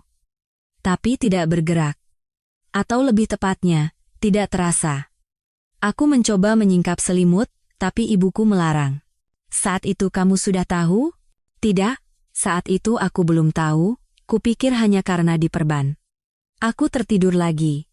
Bima berhenti sejenak. Sepertinya sulit untuk melanjutkan. Keesokan paginya, dokter datang. Ibuku juga ada di sana. Dokter duduk di kursi dan berkata dengan wajah serius. Bima memejamkan mata. Pak, sulit untuk mengatakannya, tapi kakinya tidak bisa diselamatkan. Pembuluh darah dan sarafnya terlalu rusak. Risiko infeksi juga tinggi. Kami tidak punya pilihan selain mengamputasi di bawah lutut. Keheningan menyelimuti mereka. Saat mendengar itu, aku tidak percaya. Aku tidak mengerti apa maksudnya. Diamputasi? Kakiku tidak ada? Suara Bima parau. Aku menyingkap selimut. Ibuku melarang, tapi aku tetap menyingkapnya. Dan aku melihatnya. Kaki kiriku. Berakhir di bawah lutut. Terbalut perban putih erat-erat. Hanya itu. Laras menangis sambil memeluk Bima. Aku berteriak, sepertinya. Menangis juga. Aku tidak ingat persis. Yang jelas, duniaku runtuh. Aku pikir hidupku sudah berakhir. Bima pun memeluk Laras dan menangis. Setelah itu, aku sebulan di rumah sakit. Menunggu lukanya sembuh. Setiap malam aku menderita phantom limb pain. Kaki yang tidak ada terasa sakit. Aku ingin menggerakkan jari kaki, tapi tidak bisa. Aku ingin menggaruk kaki, tapi tidak ada kaki untuk digaruk. Rasanya seperti mau gila. Pasti berat sekali. Setelah pulang dari rumah sakit, aku harus pakai kursi roda. Untuk memakai kaki palsu, lukanya harus benar-benar sembuh. 3 bulan aku hidup dengan kursi roda. Ke kamar mandi, semuanya sulit. Bima menghapus air matanya. Ibuku banyak membantu. Setiap hari menyiapkan makanan, membantu mandi. Ibu pasti juga berat, tapi beliau tidak menunjukkannya. Justru beliau menyemangatiku. Kamu bisa bangkit lagi, tidak apa-apa. Ibumu orang yang baik. Iya, aku sangat berterima kasih. Tanpa ibu, aku tidak akan sanggup. Bima mengangkat kepalanya dan menatap Laras. 3 bulan kemudian, aku memakai kaki palsu. Awalnya aneh sekali. Berat, tidak nyaman, sakit. Berjalan pun sulit. Beberapa langkah, jatuh. Jatuh lagi. Berkali-kali. Tapi sekarang Mas berjalan dengan baik. Butuh waktu 1 tahun. Untuk bisa berjalan dengan benar. Setiap hari aku berlatih. Pergi ke rumah sakit rehabilitasi, fisioterapi, latihan berjalan. Sungguh, berat sekali. Seringkali aku ingin menyerah. Bima menggenggam tangan Laras erat, tapi aku tidak menyerah. Karena Pak Suryo datang menjengukku. Setelah beliau keluar dari rumah sakit, beliau datang sambil menangis. Karena menyelamatkan nyawa saya, Bapak jadi begini. Kakek itu selamat, ya? Iya. Untungnya selamat. Karena aku mendorongnya. Melihat kakek itu datang, aku berpikir, apa yang kulakukan itu berarti? Aku tidak menyesal. Bima tersenyum.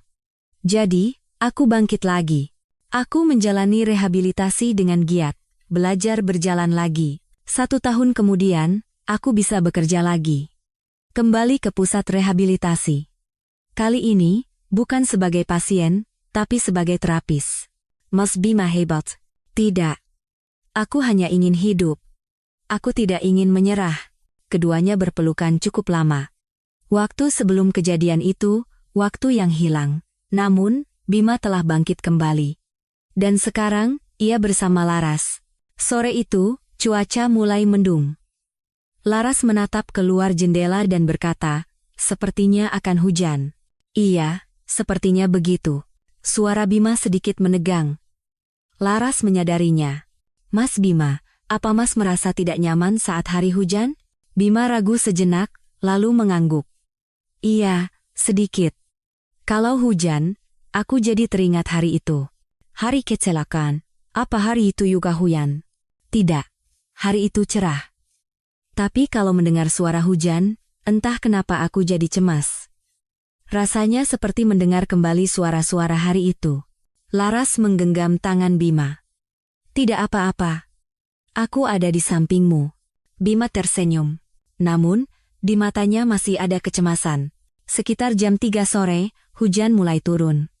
Awalnya gerimis, rintik-rintik kecil yang mengetuk jendela. Bima sedang duduk di sofa membaca buku. Namun, terlihat ia tidak bisa berkonsentrasi. Ia terus menatap keluar jendela, tidak membalik halaman bukunya. Laras menyiapkan teh di dapur. Ia pikir teh hangat bisa membuat Bima sedikit lebih tenang. Mas Bima, mau teh? Iya, terima kasih. Saat Laras hendak membawa teh ke ruang tamu, terdengar suara keras. Gedebuk. Dari ruang tamu. Mas Bima. Laras bergegas ke ruang tamu. Cangkir teh ia letakkan begitu saja di wastafel dapur. Bima tergeletak di lantai. Jatuh di lantai ruang tamu, di samping sofa. Mas Bima. Laras berlari dan berlutut di samping Bima. Tidak apa-apa. Terluka? Bima menggertakkan giginya. Wajahnya pucat, dan keringat dingin membasahi dahinya. Tidak apa-apa. Aku tidak sengaja. Suara Bima bergetar. Jelas sekali ia kesakitan. Di mana yang sakit? Bagian mana? Kaki kiri. Laras melihat kaki kiri Bima. Dari luar celana tidak terlihat ada yang aneh, tetapi Bima memegangi bagian bawah lututnya. Kaki palsunya bergeser. Apa? Tadi aku mau berdiri, tapi kehilangan keseimbangan.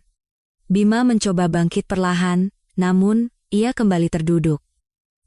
Terdengar suara erangan. Mas Bima, jangan dipaksa. Aku bantu. Tidak apa-apa, aku bisa sendiri. Bima mencoba bangkit lagi dengan bertumpu pada tangannya di lantai. Namun, saat ia memberi beban pada kaki kirinya, ia kembali kehilangan keseimbangan. Laras segera menahannya. Mas Bima, kumohon. Aku akan bantu. Bima menatap Laras. Matanya penuh frustrasi. Laras. Maafkan aku.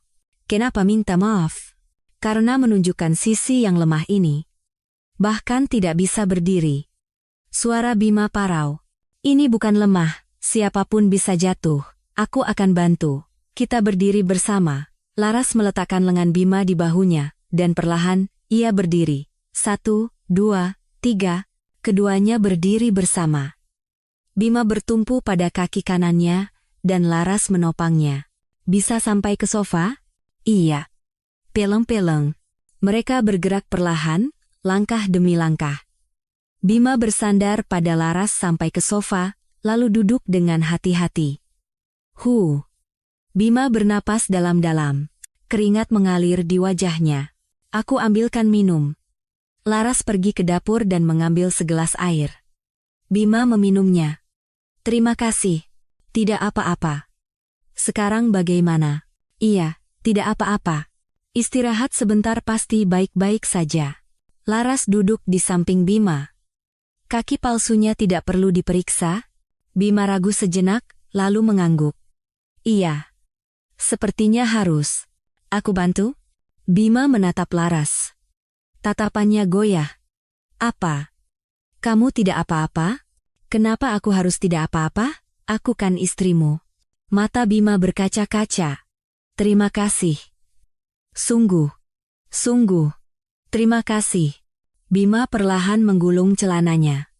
Sampai di atas lutut. Terlihat perban putih, dan di bawahnya, kaki palsu.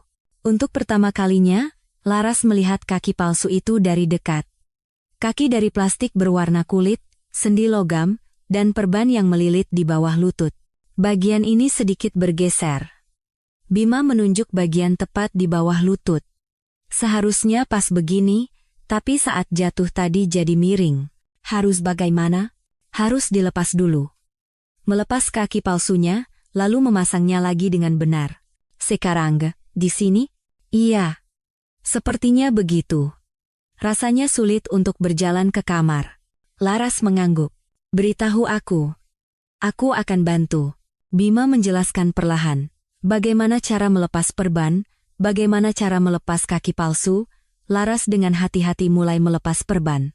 Selapis demi selapis, perlahan. Tangannya bergetar, tetapi ia berusaha sehati-hati mungkin. Setelah perban terlepas, terlihatlah penampakan di baliknya. Kaki Bima yang berakhir di bawah lutut. Lukanya sudah sembuh, tetapi kulitnya sedikit kemerahan. Bagian ini sepertinya sedikit lecet, kata Bima. Sakit? Sedikit. Tidak apa-apa. Sering terjadi. Laras dengan hati-hati melihat bagian itu. Sepertinya memang sedikit lecet. Tidak perlu diobati? Iya. Di kamar ada obat antiseptik. Bisa tolong ambilkan? Tentu saja. Laras pergi ke kamar Bima. Ia membuka laci meja kerja, di sana ada antiseptik, perban, dan salep yang tertata rapi. Ia membawa semuanya kembali ke ruang tamu. Sebanyak ini yang Mas pakai setiap hari? Iya. Setiap malam aku merawatnya. Kalau tidak, kulitnya bisa rusak. Laras menuangkan antiseptik ke kapas, dan dengan hati-hati mengoleskannya ke bagian yang lecet. Kalau sakit, bilang ya. Tidak apa-apa. Sudah terbiasa. Setelah mengobati, ia mengoleskan salep dan membalutnya kembali dengan perban baru. Perlahan dan hati-hati, sesuai arahan Bima. Sekarang, harus memasang kaki palsunya lagi. Aku akan bantu. Bima mengangkat kaki palsunya. Terlihat lebih berat dari yang dibayangkan. Begini caranya. Bima perlahan memakai kaki palsunya. Laras berada di sampingnya, mengamati dan membantu jika diperlukan. Butuh waktu sekitar 10 menit untuk memasangnya dengan benar. Sudah selesai. Bima perlahan berdiri. Berjalan beberapa langkah, lalu mengangguk. Sekarang sudah tidak apa-apa. Terima kasih, Laras. Sama-sama. Mulai sekarang, setiap hari aku akan bantu. Laras. Mas Bima, jangan menanggungnya sendirian. Kita lakukan bersama-sama. Bima memeluk Laras erat. Di luar, hujan masih turun. Suara hujan mengetuk jendela. Namun, sekarang Bima tidak sendirian. Laras ada di sisinya. Mas Bima? Ya? Hujan pun tidak apa-apa, aku ada di sampingmu. Bima menangis di pelukan Laras. Air mata kelegaan. Terima kasih. Karena aku bisa memberitahumu. Karena aku tidak sendirian lagi. Sungguh. Terima kasih. Aku juga berterima kasih, karena bisa membantumu. Keduanya berpelukan cukup lama. Hujan terus turun, tetapi tidak lagi menakutkan. Karena sekarang, mereka bersama. Beberapa minggu berlalu, rutinitas mereka berubah. Pagi hari, Laras bangun lebih dulu. Sekitar 10 menit lebih awal dari Bima. Lalu, ia membangunkan Bima dengan lembut. Mas Bima, bangun. Sudah pagi? Iya. Pelan-pelan bangunnya. Bima perlahan membuka matanya. Laras tersenyum menatapnya. Kita siap-siap bersama. Iya. Keduanya memulai rutinitas pagi Bima di kamar tidur bersama. Tidak ada lagi yang perlu disembunyikan. Bima duduk di tempat tidur dan menggulung celana piyamanya. Laras duduk di sampingnya, menyiapkan perban dan kaki palsu. Semalam tidak terasa tidak nyaman? Tidak, baik-baik saja. Laras dengan hati-hati memeriksa kaki kiri Bima. Mengecek kondisi kulitnya, apakah ada yang kemerahan atau luka. Kelihatannya bagus. Salep kemarin sepertinya manjur. Itu berkat kamu. Laras mengambil perban bersih. Dan perlahan, ia mulai membalutnya sesuai cara yang diajarkan Bima. Awalnya ia canggung. Kadang terlalu kencang, kadang terlalu longgar. Namun, setelah beberapa minggu, ia menjadi terbiasa. Sekarang, ia bisa membalutnya sebaik Bima. Segini cukup? Sempurna. Setelah selesai membalut, mereka memasang kaki palsu. Bima mengangkatnya, dan Laras menopangnya sambil memasangnya perlahan. 1, 2, 3, klik. Kaki palsu terpasang di tempatnya. Bima perlahan berdiri dan berjalan beberapa langkah, mengecek keseimbangan dan apakah ada yang tidak nyaman. Bagus.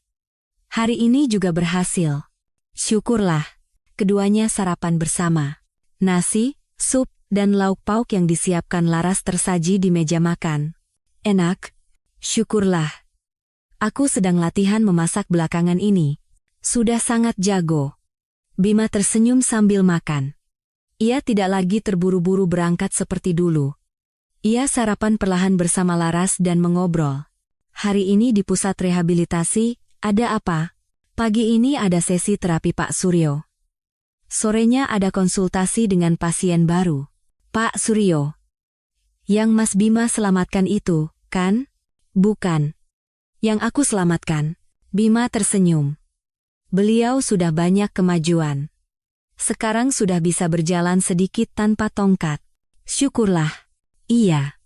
Kalau melihat beliau, aku merasa bangga. Merasa apa yang kulakukan itu berarti. Laras menggenggam tangan Bima. Mas Bima orang yang sangat hebat. Bima tersenyum malu. Setelah sarapan, Bima bersiap-siap berangkat kerja.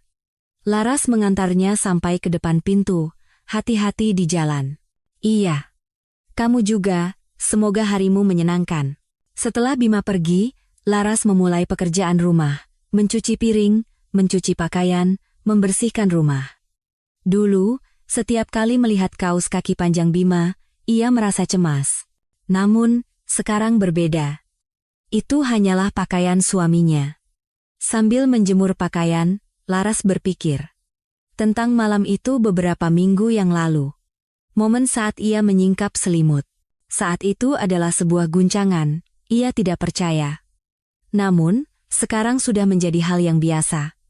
Kaki Bima hanyalah bagian dari dirinya, tidak ada yang istimewa, tidak ada yang aneh. Sore harinya, Laras menelepon temannya, Rina. Halo, Laras. Rina, apa kabar?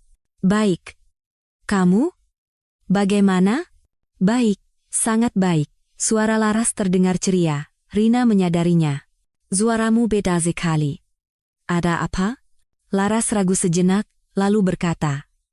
Rina, aku sudah tahu rahasia suamiku. Apa? Rahasia apa?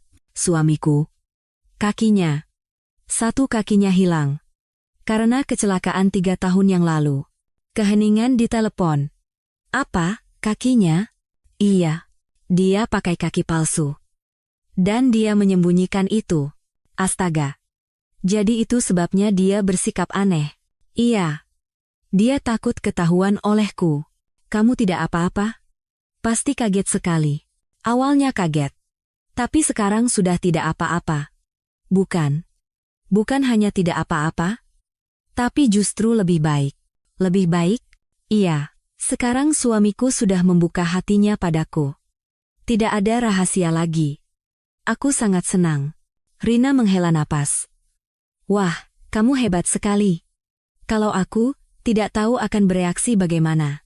Awalnya aku juga tidak tahu. Tapi melihat suamiku, aku bisa merasakan betapa beratnya bebannya. Menyembunyikannya sendirian seperti itu. Tapi bukankah seharusnya dia memberitahumu sebelum menikah? Itu benar, tapi aku bisa mengerti. Pasti sulit untuk mengatakannya. Aku juga sulit menceritakan lukaku pada orang yang baru dikenal, kan? Rina berpikir sejenak, lalu berkata, "Iya, kamu benar juga. Tapi sekarang kamu benar-benar tidak apa-apa?" "Iya. Sungguh tidak apa-apa. Justru kami jadi lebih dekat. Karena sekarang tidak ada yang disembunyikan lagi. Syukurlah. Dari suaramu, kamu terdengar sangat bahagia." "Iya. Aku bahagia. Rina, terima kasih ya. Sudah mengkhawatirkanku selama ini." "Apaan sih? Namanya juga teman. Kapanpun butuh, telepon saja." "Iya. Kamu juga baik-baik saja, ya." Setelah menutup telepon, Laras menatap keluar jendela. Langit cerah. Sinar matahari musim kemarau yang hangat menyinari. Sore harinya, Bima pulang, aku pulang. "Selamat datang. Hari ini bagaimana?" "Baik. Pak Suryo hari ini pertama kalinya bisa berjalan 20 meter sendirian." "Wah, benarkah? Hebat sekali." "Iya, aku juga kaget." Keduanya makan malam bersama, sayur sop dan nasi buatan Laras. "Enak. Syukurlah." Setelah makan malam, mereka mencuci piring bersama. Bima mencuci, Laras mengelap. "Mas Bima?" "Ya? Aku mau bilang sesuatu." Bima berhenti mencuci dan menatap Laras. "Apa?" "Aku sangat bahagia menikah denganmu." Mata Bima berkaca-kaca. "Aku juga. Bertemu denganmu membuatku sangat bahagia." Awalnya aku cemas. Karena sepertinya Mas menyembunyikan sesuatu. Tapi sekarang aku sudah tahu semuanya. Jadi justru lebih nyaman. Maafkan aku karena menyembunyikannya. "Sudah, jangan minta maaf lagi. Semuanya sudah berlalu." Laras memeluk Bima. "Sekarang kita lihat ke depan saja. Masa lalu biarlah berlalu. Yang penting adalah sekarang." "Iya. Terima kasih, Laras." Malam harinya, keduanya masuk ke kamar tidur. Bima duduk di tempat tidur dan mulai melepas kaki palsunya. Laras duduk di sampingnya, membantu. Melepas perban, melepas kaki palsu, membersihkan kakinya, mengoleskan salep, dan membalutnya kembali dengan perban bersih. Sekarang, ini adalah rutinitas yang biasa. Sudah selesai. Terima kasih. Keduanya berbaring berdampingan di tempat tidur. Namun, kali ini berbeda. Bima tidak memunggunginya. Ia berbaring menghadap Laras. Dan ia menggenggam tangan Laras. "Laras? Ya? Sekarang. Benar-benar tidak apa-apa, kan?" "Tentu saja. Diucapkan 100 kali pun tidak akan cukup. Aku mencintaimu." Bima tersenyum. Senyum yang tulus. "Aku juga mencintaimu." Sangat. Keduanya saling menatap dan tertidur. Beberapa minggu berlalu, di kamar tidur yang sama. Namun, sekarang semuanya berbeda. Tidak ada lagi rahasia, keheningan, atau jarak. Mereka telah menjadi pasangan suami istri yang sesungguhnya. Beberapa bulan berlalu, musim berganti. Laras menatap keluar jendela dan berkata, "Cuacanya bagus sekali. Katanya bunga flamboyan sudah mekar." "Oh ya? Mau lihat?" tanya Bima sambil tersenyum. "Benarkah, kita mau jalan-jalan?" "Iya. Sekarang aku tidak apa-apa. Aku ingin berjalan bersamamu." Laras tersenyum cerah. Ini adalah pertama kalinya mereka keluar rumah bersama setelah menikah. Keduanya pergi ke taman kota terdekat. Sekitar jam 2 siang. Angin sepoi-sepoi yang hangat bertiup. Di pintu masuk taman, pohon-pohon flamboyan berjejer. Bunga-bunga merahnya mekar dengan indah. Setiap kali angin bertiup, kelopak bunganya berguguran. "Wah, indah sekali," kata Laras takyub. "Iya. Bunga flamboyan tahun ini sepertinya sangat indah." Bima pun tersenyum. Keduanya mulai berjalan perlahan. Langkah Bima hati-hati, tetapi stabil. Setelah beberapa bulan berlatih, kondisinya sudah jauh lebih baik. Laras menggandeng lengan Bima. "Boleh kupinjam lenganmu?" "Tentu." Keduanya berjalan bergandengan tangan. Di jalan yang dipenuhi kelopak bunga yang berguguran. Taman itu ramai. Keluarga, pasangan, teman-teman, semua menikmati suasana. Beberapa orang menatap Bima. Mereka menyadari cara berjalannya sedikit berbeda. Laras merasakan tatapan itu. Namun, ia tidak peduli. Ia menggandeng lengan Bima lebih erat. Tidak apa-apa? Iya, tidak apa-apa. Bima pun tersenyum. Dulu, ia pasti akan merasa tidak nyaman, tetapi sekarang tidak lagi, karena Laras ada di sisinya. Di sana ada bangku. Mau duduk sebentar? Polly. Keduanya duduk di bangku. Di depan mereka ada kolam kecil, dengan bebek-bebek yang berenang. Tempat ini bagus sekali. Iya. Aku tidak tahu ada tempat seindah ini di sini, kata Bima. Kita sering-sering ke sini, ya? Iya. Setiap kali cuaca bagus, kita ke sini. Laras menggenggam tangan Bima. Mas Bima? Ya? Aku bahagia. Sangat bahagia. Bima menatap Laras. Tatapannya hangat, aku juga. Bertemu denganmu, hidupku berubah. Aku juga. Berkatmu, aku bisa mencintai lagi. Keduanya duduk di bangku cukup lama. Diam-diam memandangi pemandangan. Setiap kali angin bertiup, kelopak bunga flamboyan berguguran. Seolah-olah salju turun. Beberapa saat kemudian, Bima mengeluarkan sepucuk surat dari tasnya. Laras, ini untukmu. Apa ini? Surat, aku yang menulisnya. Laras menerima surat itu. Amplop putih. Boleh ku baca sekarang? Iya. Bacalah. Laras membuka amplop dan mengeluarkan suratnya. Tertulis dengan tulisan tangan Bima yang rapi. Laras mulai membacanya perlahan. Untuk Laras yang tercinta, saat aku menulis surat ini, kamu sedang tertidur di kamar sebelah. Aku bisa mendengar napasmu yang teratur. Mendengar suara itu membuat hatiku tenang. Aku ingat hari pertama kita bertemu. Di sebuah kafe. Saat melihatmu masuk, jantungku berdebar kencang. Anehnya, meskipun baru pertama kali bertemu, rasanya tidak asing. Saat mengobrol denganmu, setelah sekian lama, aku merasa nyaman. Kamu punya luka, aku juga punya luka. Kita bisa saling memahami rasa sakit masing-masing. Tapi aku tidak bisa menceritakan rahasiaku. Tentang kakiku. Aku tahu aku harus memberitahumu. Tapi aku takut. Takut kamu akan pergi. Saat menikah pun aku menyembunyikannya. Aku benar-benar pengecut. Aku telah membohongimu. Itu adalah hal yang tidak bisa dimaafkan. Malam itu, saat kamu menyingkap selimut, aku merasa duniaku runtuh. Aku pikir, inilah akhirnya. Kamu akan pergi. Tapi kamu tidak pergi. Justru kamu memelukku, mengatakan tidak apa-apa, mengatakan cinta. Saat itu, aku tahu. Apa itu cinta sejati? Cinta sejati bukan hanya melihat sisi yang sempurna, tapi juga menerima sisi yang kurang, luka, dan kelemahan. Dan mengatasinya bersama-sama. Kamu menunjukkan cinta seperti itu padaku. Setiap pagi kamu merawat kakiku, membalut perbannya, dan membantuku berdiri bersama. Saat aku jatuh, kamu membangunkanku, dan saat aku lelah, kamu ada di sisiku. Berkatmu, aku bisa hidup lagi. Bukan? Aku belajar cara hidup yang sesungguhnya. Selama 3 tahun setelah kehilangan kaki, aku hidup, tapi tidak benar-benar hidup. Aku hanya bertahan, menjaga jarak dari dunia, menghindari orang, dan bersembunyi sendirian.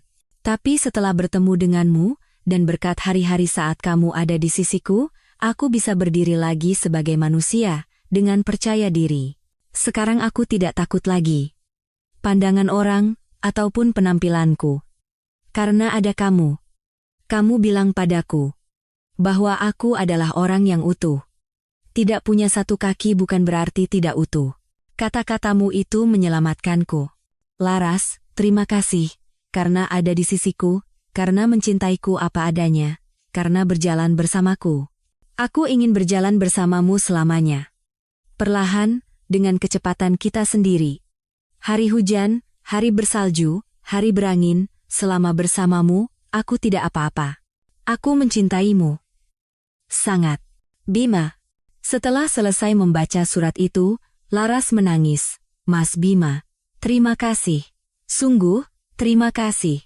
Bima pun menangis. Laras memeluk Bima erat. Justru aku yang berterima kasih. Karena bertemu denganmu.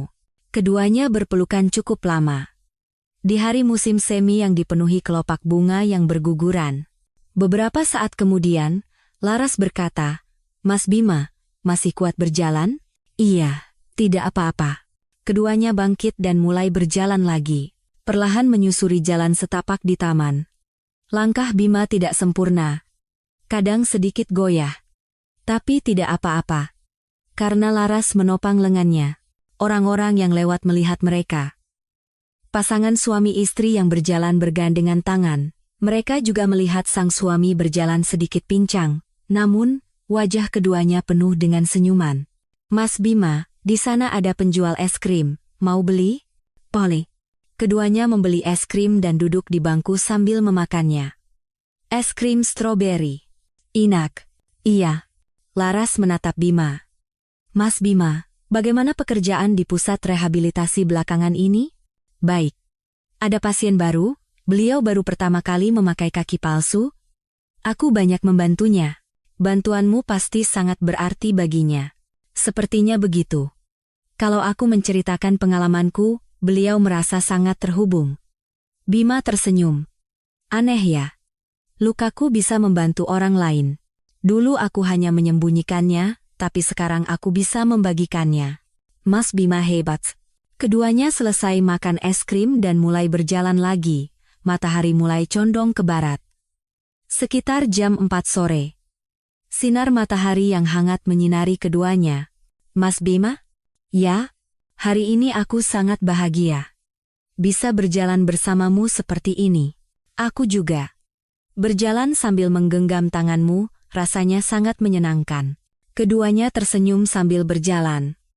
Mereka mengelilingi taman dan kembali ke pintu masuk. Jalan pulang ke rumah. "Mas Bima, tidak lelah?" "Sedikit.